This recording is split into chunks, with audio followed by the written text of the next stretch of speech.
ఇప్పుడు మనం Woods dispatch గురించి చూద్దాం.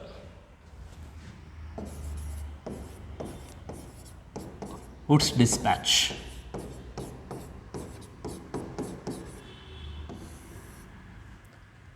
ఇది actually sir Charles Woods dispatch on education. Sir Charles Woods dispatch on education. So ఈ చార్ల్స్ వుడ్స్ డిస్పాచ్ ఆన్ ఎడ్యుకేషన్ని షార్ట్కట్లో మనం వుడ్స్ డిస్పాచ్ అనే పేరుతో పిలుస్తామన్నమాట. సో ఇక్కడ డిస్పాచ్ అంటే ఏం లేదండి, ఒక ప్రకటన. So Charles Wood western education సిస్టమ్ని ఇండియన్స్కి నేర్పించడంలో, అంటే ఇండియన్స్కి వెస్టర్న్ ఎడ్యుకేషన్ని నేర్పించడానికి సంబంధించినటువంటి ఒక ప్రకటన, ఒక డాక్యుమెంట్ని మనం డిస్పాచ్ అంటాం. మరి ఈ సర్ చార్ల్స్ వుడ్ అనే వ్యక్తి ఎవరు? సో వుడ్స్ డిస్పాచ్ అంటున్నాం, సర్ చార్ల్స్ వుడ్ అంటే ఎవరు? So actually east India Company ఇండియాని రూల్ చేసినటువంటి సమయంలో ఈస్ట్ ఇండియా కంపెనీని అడ్మినిస్టర్ చేయడానికి రెండు బాడీస్ ఉండేవి. ఒకటి బోర్డ్ ఆఫ్ కంట్రోల్, మరొకటి court of directors. So East India Company ఇండియాని రూల్ చేస్తున్నటువంటి సమయంలో ఈ ఈస్ట్ ఇండియా కంపెనీని అడ్మినిస్టర్ చేయడానికి టూ బాడీస్ ఉండేవి. ఒకటి బోర్డ్ ఆఫ్ కంట్రోల్, ఇంకొకటి కోర్ట్ ఆఫ్ డైరెక్టర్స్. సో ఈ బోర్డ్ ఆఫ్ కంట్రోల్కి సర్ చార్ల్స్ వుడ్ ప్రెసిడెంట్గా చేశాడు. So president of the board of control. So sir Charles Wood ఎవరు అంటే ఈస్ట్ ఇండియా కంపెనీ యొక్క బోర్డ్ ఆఫ్ కంట్రోల్కి ఆయన ప్రెసిడెంట్గా చేశాడు. సో ఇండియన్స్కి వెస్టర్న్ ఎడ్యుకేషన్ నేర్పించడానికి సంబంధించినటువంటి ప్రకటన ఇది. సో వుడ్స్ డిస్పాచ్ ఎప్పుడు వచ్చిందంటే 1854. సో వుడ్స్ డిస్పాచ్ 1854లో వచ్చింది. 1854లో ఈ వుడ్స్ డిస్పాచ్ వచ్చింది. సో ఈ వుడ్స్ డిస్పాచ్లో భాగంగా సో చార్ల్స్ వుడ్ చేసినటువంటి రికమెండేషన్స్ ఏంటో ఒకసారి చూద్దాం మనం. రికమెండేషన్స్. సో దీంట్లో ఫస్ట్ రికమెండేషన్ వచ్చేసి vernacular languages are also needed. Vernacular languages are also needed. So ఇక్కడ వెర్నాక్యులర్ లాంగ్వేజెస్ అంటే ఏంటి? భారతీయ భాషలు. సో ఇండియన్స్ మాట్లాడేటటువంటి భాషలు అన్నమాట, భారతీయ భాషలు వెర్నాక్యులర్ లాంగ్వేజెస్ అంటే. సో ఇక్కడ ఎందుకు వీటి ప్రస్తావన వచ్చింది అంటే, అంతకుముందు ఈస్ట్ ఇండియా కంపెనీ వెస్టర్న్ ఎడ్యుకేషన్ని ఇండియన్స్కి నేర్పించాలనుకున్నప్పుడు కేవలము అప్పర్ క్లాసెస్ని ఎడ్యుకేట్ చేయడానికి ఇంగ్లీష్ లాంగ్వేజ్లో వెస్టర్న్ ఎడ్యుకేషన్ని నేర్పించాలి అనుకుంది. ఇంగ్లీష్ లాంగ్వేజ్లో వెస్టర్న్ ఎడ్యుకేషన్ని నేర్పించాలనుకుంది. మరి అప్పర్ క్లాసెస్ ఎందువల్ల? ఇక్కడ మనము ఈస్ట్ ఇండియా కంపెనీని చూసినట్టయితే ఈస్ట్ ఇండియా కంపెనీలో హయ్యర్ లెవెల్ ఆఫ్ జాబ్స్ అన్నీ యూరోపియన్స్కి ఇచ్చేస్తారు. సో లోయర్ లెవెల్ ఆఫ్ జాబ్స్లో ఇండియన్స్ ఉండాలి అనుకుంటారు. సో ఇక్కడ ఇండియన్స్లో అప్పర్ క్లాసెస్ వాళ్ళు ఎవరైతే ఉన్నారో ఈ అప్పర్ క్లాసెస్ వాళ్ళని ఈ లోయర్ లెవెల్ జాబ్స్లో రిక్రూట్ చేసుకుంటారు. సో మాసెస్తో అంటే సాధారణ ప్రజలతో అవసరం లేదు కాబట్టి సో ఇక్కడ కేవలము ఇంగ్లీష్ లాంగ్వేజ్ని ఇంట్రడ్యూస్ చేయడం జరిగిందనమాట. కాబట్టి ఈ రికమెండేషన్లో చార్ల్స్ వుడ్ ఏం చెప్పాడంటే కేవలము అప్పర్ క్లాసెస్ మాత్రమే కాదు, సో మాసెస్ని కూడా ఎడ్యుకేట్ చేయాలి. సో మాసెస్ని ఎడ్యుకేట్ చేయాలి. మాసెస్ అంటే ఎవరు? సాధారణ ప్రజలు. మాసెస్ని ఎడ్యుకేట్ చేయాలంటే ఇండియన్ లాంగ్వేజెస్లో, సో వెర్నాక్యులర్ లాంగ్వేజెస్లో వాళ్ళు మాట్లాడేటటువంటి భాషల్లో ఎడ్యుకేషన్ ఉండాలి. ఇంగ్లీష్ మాత్రమే కాదు, వెర్నాక్యులర్ లాంగ్వేజెస్ కూడా ఉండాలి అని అతను చెప్పడం జరిగింది. సో ఇక్కడ సెకండ్ రికమెండేషన్ వచ్చేసి primary schools primary schools in villages, primary schools in villages, high schools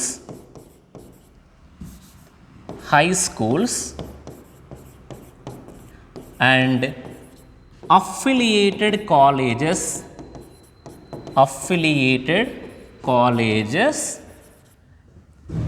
at district level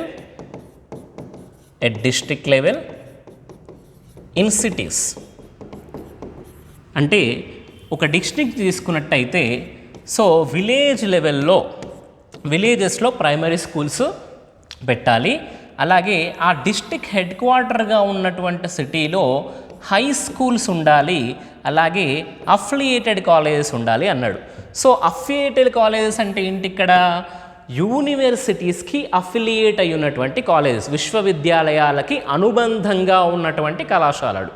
so యూనివర్సిటీస్కి affiliate అయి ఉంటాయి. యూనివర్సిటీస్ ఎగ్జామినేషన్ విషయంలో, సిలబస్ విషయంలో, వాటి విషయంలో వీటిని గైడ్ చేస్తూ ఉంటాయి. అవి ఎక్కడ ఉండాలన్నాడు? డిస్టిక్ మొత్తంలో విలేజెస్లో ప్రైమరీ స్కూల్స్, డిస్టిక్ హెడ్ క్వార్టర్గా ఉన్నటువంటి సిటీలో high schools and affiliated colleges ఉండాలని చెప్పేసి చెప్పాడు. ఇది సెకండ్ రికమెండేషన్. ఇక థర్డ్ రికమెండేషన్ ఏంటంటే ఎంకరేజ్మెంట్ ఫర్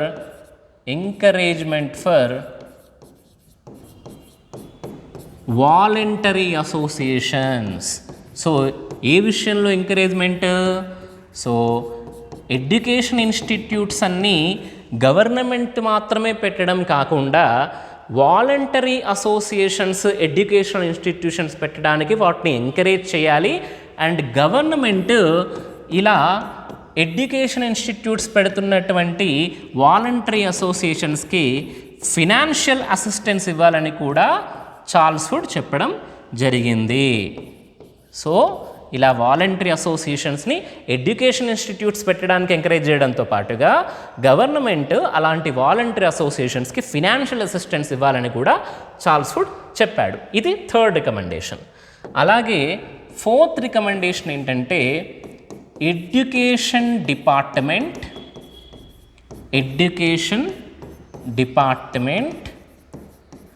under a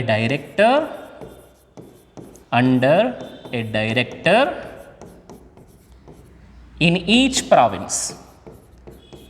అంటే ఈస్ట్ ఇండియా కంపెనీ అంటే బ్రిటిష్ వాళ్ళు పరిపాలిస్తున్నటువంటి ప్రతి రాష్ట్రంలో, ప్రతి ప్రావిన్స్లో, ప్రావిన్స్ అంటే ఇక్కడ రాష్ట్రం, సో ఈస్ట్ ఇండియా కంపెనీ పరిపాలిస్తున్నటువంటి ప్రతి రాష్ట్రంలో, ప్రతి ప్రావిన్స్లో ఒక ఎడ్యుకేషన్ డిపార్ట్మెంట్ ఉండాలి, దానికి ఒక డైరెక్టర్ ఉండాలి అని చెప్పేసి చార్ల్స్ వుడ్ చెప్పడం జరిగింది. సో ఎందువల్ల ఇది? సో ఆ ప్రావిన్స్లో, సో ఒక్కొక్క ప్రావిన్స్లో ఎడ్యుకేషన్ని సూపర్వైజ్ చేయడానికి, స్టాండర్డైజ్ చేయడానికి ఎడ్యుకేషన్ డిపార్ట్మెంట్ అవసరం. సో నెక్స్ట్ వచ్చేసి ఫిఫ్త్ రికమెండేషన్ ఏంటంటే affiliating universities.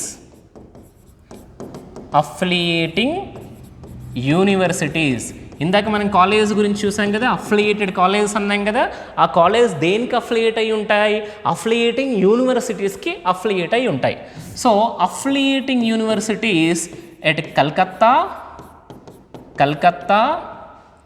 Madras and Bombay. So British వాళ్ళ కాలంలో, ఈస్ట్ ఇండియా కంపెనీ రూల్లో 3 ప్రధానమైనటువంటి నగరాలు సో ఇండియాలో. సో ఇక్కడ కలకత్తాలో, సో అఫిలియేటింగ్ యూనివర్సిటీ అనేది కలకత్తాలో కలకత్తా యూనివర్సిటీ, అలాగే ఇక్కడ మద్రాసు, ఇక్కడ బాంబే. సో ఈ 3 ప్లేసెస్లో అఫిలియేటింగ్ యూనివర్సిటీస్ పెట్టాలి. దేని మోడల్ పైన? On the model of London university. So లండన్లో అప్పటికే ఒక లండన్ యూనివర్సిటీ ఉండి అక్కడ ఉన్నటువంటి కాలేజెస్కి, సో అక్కడ ఉన్నటువంటి కాలేజెస్ ఈ లండన్ యూనివర్సిటీకి అఫిలియేట్ అయి ఉండేవి. కాబట్టి on the model of London university, so London university మోడల్లో కలకత్తా, మద్రాస్, బాంబేలో కూడా యూనివర్సిటీస్ని పెట్టి, సో వాటి కాలేజెస్ అఫిలియేట్ అయి ఉంటాయి కాబట్టి ఈ యూనివర్సిటీస్ సో ఆ యొక్క కాలేజెస్కి గైడెన్స్ ఇస్తాయి అన్ని విషయాల్లో. ఇది మనకి 5th రికమెండేషన్. 6th రికమెండేషన్ వచ్చేసి vocational teachers training. Vocational teachers training. So ఎందుకు vocational teachers training? Western education సిస్టమ్ని కొత్తగా ఇంట్రడ్యూస్ చేశారు కాబట్టి సో ఆ ఎడ్యుకేషన్ సిస్టంలో టీచ్ చేయడానికి టీచర్స్కి ప్రాపర్ ట్రైనింగ్ అవసరం కాబట్టి ఒకేషనల్ టీచర్స్ ట్రైనింగ్ ఇన్స్టిట్యూట్స్ పెట్టమన్నాడు. And technical schools and colleges. Technical schools and colleges. So ఇక్కడ టెక్నికల్ స్కూల్స్ అండ్ కాలేజెస్ అంటే ఏంటి? సో లైక్ ఇంజనీరింగ్ కాలేజెస్, అలాగే అగ్రికల్చర్లో కొత్త సాంకేతికను కొత్త టెక్నాలజీని నేర్చుకోవడానికి అగ్రికల్చరల్ కాలేజెస్, ఇవన్నీ కూడా టెక్నికల్ స్కూల్స్ కిందకి వస్తాయి. సో లాస్ట్ రికమెండేషన్ ఏంటంటే education of girls should be encouraged. Education of girls should be encouraged. So విద్య అనేది, ఎడ్యుకేషన్ అనేది అందరూ నేర్చుకుంటేనే దానికి వాల్యూ ఉంటుంది కాబట్టి సో బాలికా విద్యని, సో గర్ల్ ఎడ్యుకేషన్ని ప్రోత్సహించాలి, ఎంకరేజ్ చేయాలని కూడా చార్ల్స్ వుడ్ చెప్పడం జరిగింది. సో ఇక్కడ చార్ల్స్ వుడ్ చెప్పినటువంటి సో వుడ్స్ డిస్పాచ్లో భాగంగా చార్ల్స్ వుడ్ చెప్పినటువంటి రికమెండేషన్లో సో కొన్ని ఇంప్లిమెంట్ చేయడం జరిగింది. సో అప్పట్లో లార్డ్ డల్హౌసీ గవర్నర్ జనరల్గా ఉన్నాడు. Lord Dalhousie. సో ఎవరి lord Dalhousie? Governor general of India. Governor general of India. So Charles Wood చెప్పినటువంటి రికమెండేషన్. ఎందుకు చార్ల్స్ వుడ్ రికమెండేషన్స్? ఎందుకు ఇండియాని పరిపాలిస్తుంది ఎవరు? ఈస్ట్ ఇండియా కంపెనీ పరిపాలిస్తుంది. ఈస్ట్ ఇండియా కంపెనీ యొక్క బోర్డ్ ఆఫ్ కంట్రోల్కి చార్ల్స్ వుడ్ ప్రెసిడెంట్గా ఉన్నాడు. సో అతను ప్రెసిడెంట్గా ఉన్నటువంటి వ్యక్తి చెప్పినటువంటి రికమెండేషన్స్ని governor general of India so అతను పాటించడం జరిగింది. సో లార్డ్ డల్హౌసీ ఈ విధంగా ఫస్ట్ ఏం చేశాడంటే ఒక డిపార్ట్మెంట్ ఆఫ్ పబ్లిక్ ఇన్స్ట్రక్షన్ పెట్టాడు. ఇక్కడ సెంట్రల్ గవర్నమెంట్లో department of public instruction. So public instruction అంటే ఏంటి? ప్రజల కోసం విద్యను అందించడం పబ్లిక్ ఇన్స్ట్రక్షన్ అంటే. సో ఎప్పుడు పెట్టాడు? 1855లో పెట్టాడు. So department of public administration was established in 1855. Central గవర్నమెంట్లో 1855లో వచ్చింది. ఎప్పుడు వుడ్స్ డిస్పాచ్ వచ్చింది? 1854లో వుడ్స్ డిస్పాచ్ వచ్చింది. సో దాన్ని ఫాలో అవుతూ లార్డ్ డల్హౌసీ ముందుగా సెంట్రల్ గవర్నమెంట్లో ఒక డిపార్ట్మెంట్ ఆఫ్ పబ్లిక్ ఇన్స్ట్రక్షన్ని పెట్టడము జరిగింది. తర్వాత ఆ రికమెండేషన్స్లో చెప్పినట్టుగానే ప్రతి ప్రావిన్స్లో కూడా ఎడ్యుకేషన్ డిపార్ట్మెంట్స్ని పెట్టడం జరిగింది. Education departments in provinces. So British వాళ్ళు పాలించేటటువంటి ప్రావిన్సుల్లో, రాష్ట్రాల్లో ఒక్కొక్క ప్రావిన్స్లో ఒక్కో ఎడ్యుకేషన్ డిపార్ట్మెంట్ని పెట్టడం జరిగింది. సో చార్ల్స్ వుడ్ చెప్పినట్టుగానే next appointment of inspectors of schools. So ఆయా ప్రాంతాల్లో సో స్కూల్ ఎడ్యుకేషన్ స్టాండర్డ్గా ఉందా లేదా, సో టీచర్స్ ట్రైనింగ్ ఎలా ఉంది, టీచర్స్ క్యాపబిలిటీస్ ఎలా ఉన్నాయి, ఎలాంటి విద్యను అందిస్తున్నారు చెక్ చేయడానికి ఇన్స్పెక్టర్స్ ఆఫ్ స్కూల్స్ని కూడా లార్డ్ డల్హౌసీ అపాయింట్ చేయడం జరిగింది. సో ఇవి మాత్రమే కాకుండా పూసాలో ఒక అగ్రికల్చరల్ ఇన్స్టిట్యూట్ కూడా పెట్టాడు. Agriculture institute at Pusa. So ఈ పూసా ఎక్కడుంది అనేది చాలామంది స్టూడెంట్స్కి డౌట్ ఉంది, ఎందుకంటే చాలా చోట్ల ఇది మిస్టేక్ ఇస్తూ ఉంటాడు. సో పూసా అనేది బీహార్లో ఉంది, బాగా గుర్తుంచుకోండి. సో అగ్రికల్చర్ ఇన్స్టిట్యూట్ పూసాలో ఏదైతే బీహార్ ప్రావిన్స్లోని పూసాలో ఏదైతే లార్డ్ డల్హౌసీ అగ్రికల్చర్ ఇన్స్టిట్యూట్ పెట్టాడో అది పూసా ఇన్స్టిట్యూట్ అనే పేరుతోనే ఫేమస్ అయింది. కాబట్టి ఇప్పుడు కొన్ని చోట్ల అంటే టెక్స్ట్ బుక్స్లో, స్టాండర్డ్ టెక్స్ట్ బుక్స్లో చూసినప్పుడు సో ఇది పూసా అనేది బీహార్ అనే కనబడుతుంది. కానీ కొన్ని చోట్ల ఇంటర్నెట్ సోర్సెస్లో కొంతమంది స్టూడెంట్స్కి పూసా ఇన్స్టిట్యూట్ యొక్క లొకేషన్ వేరే చోట చూపించడం వల్ల చాలామంది స్టూడెంట్స్ పూసా అనేది ఎక్కడ ఉందనేది కన్ఫ్యూజ్ అవుతున్నారు. ఖచ్చితంగా ఆన్సర్ ఏంటంటే Pusa is in Bihar. So బీహార్లో ఉన్నటువంటి పూసాలో లార్డ్ డల్హౌసీ అగ్రికల్చర్ ఇన్స్టిట్యూట్ పెట్టాడు. సో ఇది మాత్రమే కాకుండా రూర్కీలో ఒక ఇంజనీరింగ్ ఇన్స్టిట్యూట్ పెట్టాడు. Engineering institute at Roorkee. Engineering institute at Roorkee. So ఈ రూర్కీ ఎక్కడుంది? సో అప్పట్లో యునైటెడ్ ప్రావిన్సెస్. సో ఇప్పుడు ఈ యునైటెడ్ ప్రావిన్సెస్ని మనం ఏమని పిలుస్తున్నాం? ఉత్తరప్రదేశ్ అని పిలుస్తున్నాం. యునైటెడ్ ప్రావిన్సెస్ని ఇప్పుడు ఉత్తరప్రదేశ్ స్టేట్ అంటున్నాము. సో రూర్కీ అనేది యునైటెడ్ ప్రావిన్సెస్లో పెట్టారు. సో ఇప్పుడు అప్పట్లో ఏదైతే రూర్కీలో ఇంజనీరింగ్ ఇన్స్టిట్యూట్ పెట్టారో ఇప్పుడు అది ఐఐటి రూర్కీ అనే పేరుతోటో పాపులర్ అయింది. ఐఐటి రూర్కీ అనే పేరుతో పాపులర్ అయింది. అండ్ వీటితో పాటుగా affiliating universities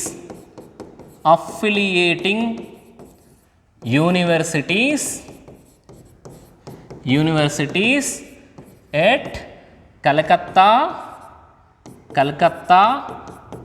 Madras and Bombay. So ఇందాక చెప్పాడు కదా, చార్ల్స్ వుడ్ చెప్పాడు కదా.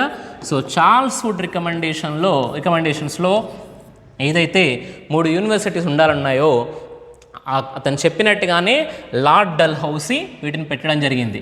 ఒకసారి మీరు మళ్ళీ రఫ్గా ఒకసారి లొకేషన్ చూసినట్టయితే, సో ఇక్కడ కలకత్తాలో యూనివర్సిటీ ఆఫ్ కలకత్తా అండ్ మద్రాస్లో యూనివర్సిటీ ఆఫ్ మద్రాస్ అండ్ బాంబేలో university of Bombay. So 3 affiliating universities పెట్టారు. అంటే ఈ యూనివర్సిటీస్కి కాలేజెస్ అఫిలియేట్ అయి ఉంటాయి.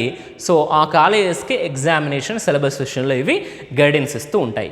సో ఇది లార్డ్ డల్హౌసీ వుడ్స్ డిస్పాచ్లో భాగంగా, అంటే చార్ల్స్ వుడ్స్ డిస్పాచ్లో ఏవైతే రికమెండేషన్స్ చెప్పాడో వాటిని ఈ విధంగా లార్డ్ డల్హౌసీ ఇంప్లిమెంట్ చేయడం జరిగింది. So this is about Woods dispatch of 1854. Thank you.